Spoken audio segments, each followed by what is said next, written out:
The gentleman from Georgia is recognized to address the amendment. Thank you, Mr. Chairman. I rise today in strong opposition to this amendment, which would strike longstanding pro-life protections in the labor HHS bill. Since 1976, the Hyde Amendment has been passed annually with bipartisan support as an appropriations rider to prohibit the use of federal funding for abortions, except in cases of rape, incest, or to preserve the life of the mother.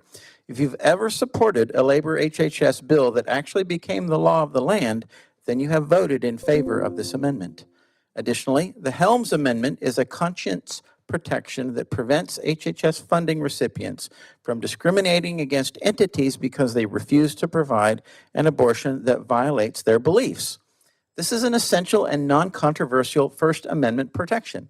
In fact, a 2023 Knights of Columbus Marist poll found that 77% of Americans believe doctors, nurses, and other healthcare professionals with religious objections to abortions should not be legally required to perform them.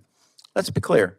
This appropriations bill is supposed to be about funding essential federal healthcare support and investing in critical research to support life. Yet this amendment is antithetical to that purpose.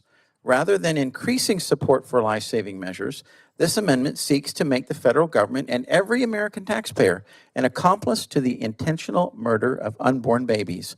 The size, location, and level of development of a human being should never determine a person's value or right to life. In or out of the womb, an innocent child has an unalienable, God-given right to life. After all, and I've said this before, in the Declaration of Independence, our nation's birth certificate, the first and most fundamental unalienable right mentioned is the right to life. We hold these truths to be self-evident, that all men are created equal, that they are endowed by their Creator with certain unalienable rights, and the very first one mentioned is life. Life, liberty, and the pursuit of happiness. That to secure these rights, governments are instituted among men. That's the responsibility of government to secure life. Bottom line, forcing pro-life Americans to subsidize the evil practice of abortion on demand or allowing conscience violations to occur, or actually enabling conscience violations within the purview of our federal programs is simply unacceptable. Actually, it's unconscionable, and it must be permanently prohibited. I urge all my colleagues on both sides of the aisle to oppose this amendment, and I yield back